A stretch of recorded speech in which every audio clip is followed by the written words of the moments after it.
ஒரு பொண்ணு தன்னோட லவ்வரோட வீட்டுக்கு அவனோட பேரண்ட்ஸ் முதல்ல மீட் பண்ணலான்ட்டு போறா. அங்க போய் தன்னோட லவ்வரோட அம்மாவை பார்த்ததுமே இவளுக்கு பயங்கரமான ஷாக் ஆகுது. என்னன்னா, இவ ஸ்கூல் டைம்ல பிரெக்னன்ட்டா இருந்திருப்பா. அந்த பிரெக்னன்சியை தெரிஞ்சு அந்த குழந்தை பிறக்கிற வரைக்குமே இந்த டீச்சர் தான் அவளுக்கு சப்போர்ட்டா இருந்திருப்பாங்க. என்னடா இது, தன்னோட லவ்வரோட அம்மா இவங்களா அப்படின்னு சொல்லி அவ பயங்கரமா ஷாக் ஆனது மட்டும் இல்லாம உள்ள எல்லாருமே சந்தோஷமா பேசிட்டு இருக்காங்க. ஆனா அவளால எந்த பதிலும் பேச முடியல. அதுக்கேத்த மாதிரி அந்த பையனோட அம்மாக்கும் என்னடா இது, இந்த பொண்ணு போய் நம்மளோட மருமகளா அப்படின்னு சொல்லி அவங்களும் ஷாக் ஆனதுதான் மிச்சமா போச்சு. கொஞ்ச நேரத்துல இவளோட லவரும் சரி வா என்னோட ரூம் வந்து பாருன்னு சொல்லி அவளை கூட்டிட்டு போறான்.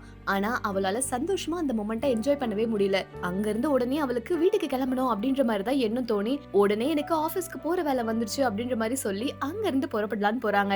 ஆனா அங்க இருந்து கிளம்பும் போது கூட இவளுக்கு தன்னோட டீச்சரோட கண்ணை பாக்குறதுக்கே ரொம்பவுமே கில்ட்டியா இருந்ததே சொல்லலாம். இந்த கல்யாணம் ஒர்க் அவுட் ஆகாது, இதோட இந்த கல்யாணத்தை நிறுத்த வேண்டியதான்னு ஒரு பக்கம் இவன் நினைக்கிறா. இருந்தாலுமே தன்னோட லவ்வரை எந்த அளவுக்கு அவ லவ் பண்றா அப்படின்ற விஷயத்தை தெரிஞ்சு ரொம்பவே ஃபீல் பண்ணிட்டு இருக்கா. இன்னொரு பக்கம் இவளோட டீச்சர் இவளுக்கு மெசேஜ் பண்ணி நாளைக்கு காஃபி ஷாப்ல மீட் பண்ணலாம் வா அப்படின்ற மாதிரி கூப்பிடுறாங்க.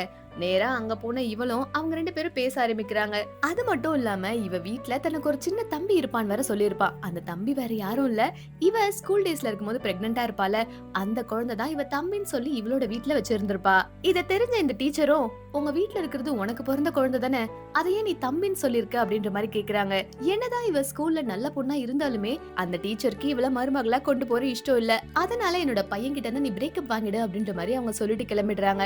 இவங்களும் இந்த மாதிரி சொன்ன உடனே வேற வழி இல்லன்னு சொல்லிட்டு இவளும் தன்னோட லவ்வருக்கு பிரேக்கப் பண்றதா சரி அப்படின்ற மாதிரி முடிவெடுத்து அவனையும் அவாய்ட் பண்ண ஆரம்பிக்கிறா. அவளால மறக்க முடியாத நிலையிலயும் மறுபடியும் அந்த டீச்சர் கிட்ட ஒரு வாய்ப்பு கேட்டு பாக்கலாமேன்னு சொல்லி மறுபடியும் போய் கெஞ்சி பாக்குறா. நான் உங்களோட பையன் மேல ரொம்ப உயிரா இருக்கேன், என்னோட கடந்த காலத்தெல்லாம் மறந்துட்டு என்ன எப்படியாவது மருமகளா ஏத்துக்கோங்க அப்படின்ற மாதிரி கெஞ்சுறா. ஆனா அந்த டீச்சரோ கொஞ்சம் கூட மனசு இறங்காத மாதிரி இல்ல.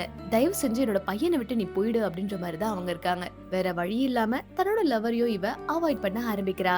கடந்த காலத்துல ஒருத்தவங்க இப்படி இருந்தாங்க அப்படின்றதுக்காக ஃபியூச்சர்லயும் அவங்க அப்படி இருப்பாங்கன்றதுக்கு அர்த்தமே இல்லல்ல. யாரா இருந்தாலுமே அவங்களுக்கு ஒரு வாய்ப்பு கிடைச்சா மாத்திக்க மாட்டாங்களா என்ன? இந்த வீடியோ உங்களுக்கு பிடிச்சிருந்தா மறக்காம லைக் அண்ட் சப்ஸ்கிரைப் பண்ணிக்கோங்க.